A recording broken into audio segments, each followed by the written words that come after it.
Okay, you are getting a copy of your grade level rubric. There are rubrics being passed out for first grade through fifth grade.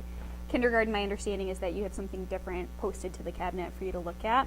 However, I did want you to bring your manuals with you so you can reference the rubrics that are in the back of them. There is a set of directions for grading at the top of the rubric, and it tells you a little bit about how we divided up points. We are all used to traditionally giving each question a number of points based on how many parts there are to it. That's not how we're grading questions in investigations. Each question we have given a value of 3 points, 3 being a meeting expectations, 2 being a partially meeting, and 1 being a not meeting expectations. There's also a 0 on the bottom for if students have completely left that answer blank and not answered it at all. We're going to go into the rubrics a little bit later in the back of our books, but I want to walk you through the rest of the rubric to understand this.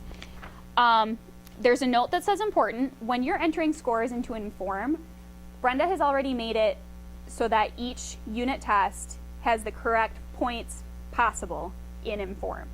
So when you enter scores into an Inform, you're not entering percentages, you're not entering the standard score, you are entering the number of points that the student earned on the actual assessment. Or you can enter it as a standard score. So I want to show you how to do that.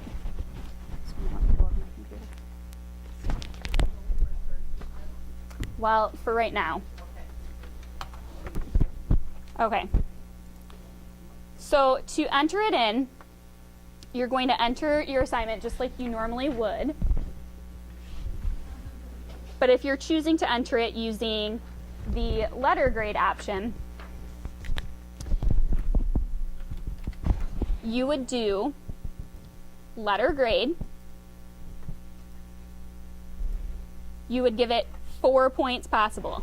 It doesn't matter if it's a 12-point assessment, a 6-point assessment, a 9-point assessment, you're giving it 4 points possible. Even though it is a number going in, it's called letter grade. And this is for all grade levels. So after you pick letter grade and you give it 4 points possible, you can start entering. No. Well,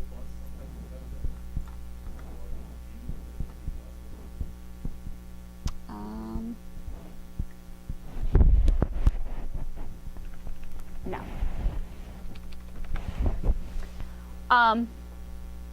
I'm going to link it to a random standard just as the test. So it happens to be my first one that is in my grade book. Now that I have given it 4 points possible and I've picked letter grade as the category, I'm going to use the rubric that is provided and enter in either a 1, a 2, or a 3, or a 4. So let's say that the student earned a 2, I could put a 2 in. And then when I go to see what the student has earned for their standard, it automatically gives them a 2 that will be automatically put on your report card. We determined yesterday at the meeting that we would be using an average of all of the grades that you're putting in for each standard. So if a student earned a 1, a 2, a 1, and a 1, it would take an average of those and then round up. If you want to change that, it's preferences, and you can see me and I will gladly help you change preferences to figure out if you want to do the last 3 grades that you put in for that specific standard, or if you want to do an average of all of them, that's the default. Yeah, it becomes a grading question because, you know, the slow learner who has a lot of zeros but eventually gets there would have a lower grade than a kid who gets it right away, but they both were proficient at the end. So you might want to address that by saying only count the last 3 assessments or the last 3 grades if you choose to go that route. Okay, something else I'd like to point out about the rubrics, and I'm going to display the 3rd grade one. You could source search. For third grade, our first unit assessment has 4 questions to it. And some of the rubrics are going to have special notes on them for you to reference when you're grading your assessments. Third grade's assessment, the very first question has 2 parts, an A and a B. Students have to answer the first question correctly in order to be able to answer the second question correctly. And if they only answer the first part correctly, but not the second part, they would be partially meeting. If they answer both parts correctly, it's meeting. If they answer both parts incorrectly, it would be not meeting. So you have to pay really close attention to this rubric that we've put together, showing you how to grade each question, and each grade level has taken time to go through and figure out what questions need to be graded together, what questions need to be graded separately. We've put notes in there, and we've also said to please very, very carefully read the rubrics that are listed on the scoring guide, because there are all sorts of details in the back of here on how to grade questions. So I want to show you where to find the page numbers and using the reference in the back of the book. So for my Unit 1, the page numbers are here. So I would go to those pages.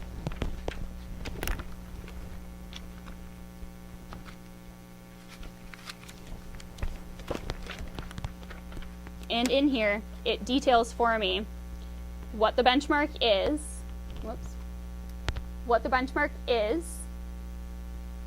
and it shows examples of student work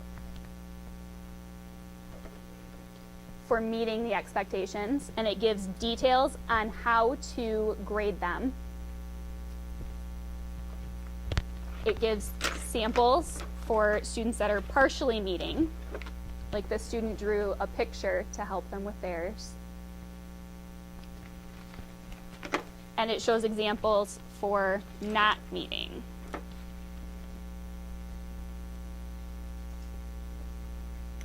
So you really have to focus on what it's explaining in the back of your teacher manual, as well as the rubric that we have provided for you in order to grade your assessments.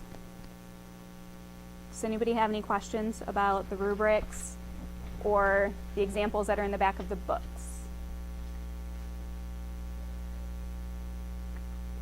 Okay, we had discussion about variations in answers from what the back of the book says compared to what a student might possibly give you. So Lisa's going to discuss that. You can go ahead.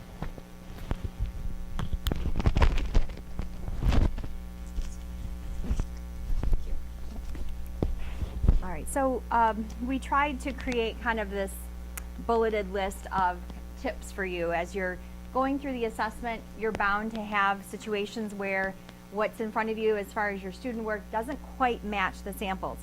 And so we wanted to reassure you that teacher discretion, your professional observations are key to this process. One of the things you'll see is that you should make sure that you're scoring the assessments with the rubric, with the samples, and with your student work all laid out in front of you. If the student provides an answer that's not mentioned in the sample, then you can look to see, does it provide evidence of clear understanding? If it does, you can award full credit. That is your discretion.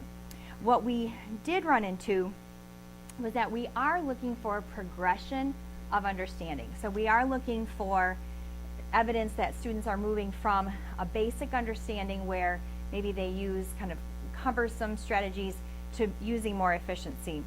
So for example, say a third grader uses, the example we thought of was 32 plus 46, and they use all those circles to count up and come up with a correct answer.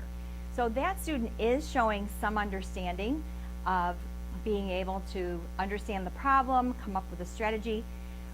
According to where we want that student to be, that's not full credit. It's not this most sophisticated answer. So we wouldn't award full credit, but we could give them partial credit. So we want to really try to carefully evaluate the student understanding and kind of pinpoint their point along the progression.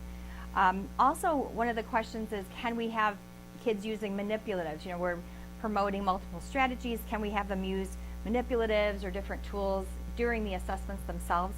And we think yes, that's what we're trying to promote. And so we think that that's consistent with the program.